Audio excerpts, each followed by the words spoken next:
วันแห่งความสุขหัวข้อในมื้อนี้แมนผู้ชนะที่บ่ย้านกลัวผู้ชนะที่บ่ย้านกลัวในเอสยาห์บทที่41ข้อ13ทรงกล่าวว่าเฮาคือพระเจ้ายาเวห์พระเจ้าของพวกเจ้าใดเฮาเป็นผู้ที่ให้กำลังทั้งสั่งสอนพวกเจ้าอย่าสุพากันย้านกลัวแต่อย่างใดเลยเฮาจะช่วยเหลือเอาพวกเจ้าไว้นักจิตวิทยาที่มีชื่อเสียงคนหนึ่ง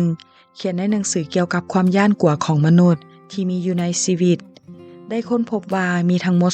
288ชนิดแห่งความย้านที่พบหลายที่สุดเรียงลำดับลงไปดังนี้ 1. ย้านถูกปฏิเสธ 2. ย้านเฒ่า 3. ย้านความทุกข์ยาก 4. ย้านการเจ็บเป็น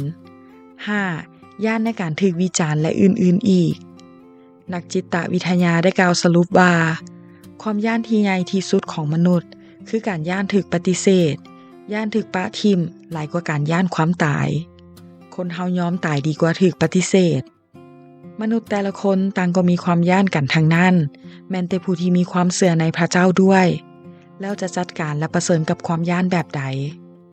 พระเจ้ากล่าวว่าอย่าย้านเลยคำนี้ถูกบันทึกไว้ในพระคัมภีร์ถึง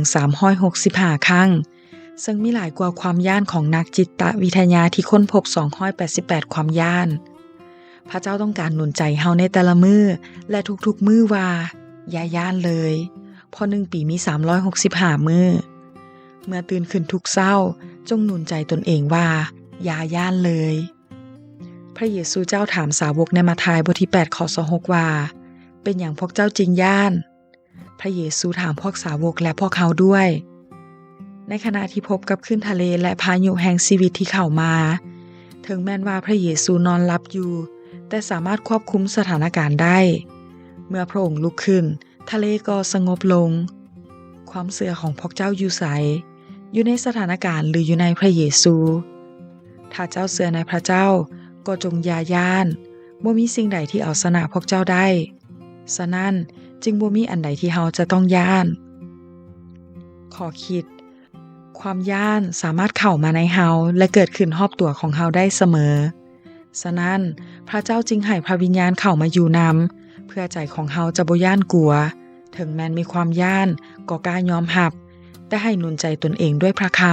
ำในเพลงสรรเสริญบทที่56ข้อ3ถึง4ทรงกล่าวว่าโอ้พระผู้ทรงฤทธิ์อำนาจสูงสุดเอ้ยเมื่อข้าน้อยย้านกลัวข้าน้อยก็ไว้วางใจในพระองค์อยู่ในพระเจ้าความย้านก็หมดไปข้าน้อยย่องย่อสรรเสริญพระองค์สำหรับสิ่งที่พระองค์ได้ทรงสัญญา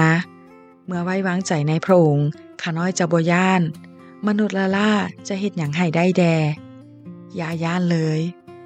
ขอพระเจ้าอวยพร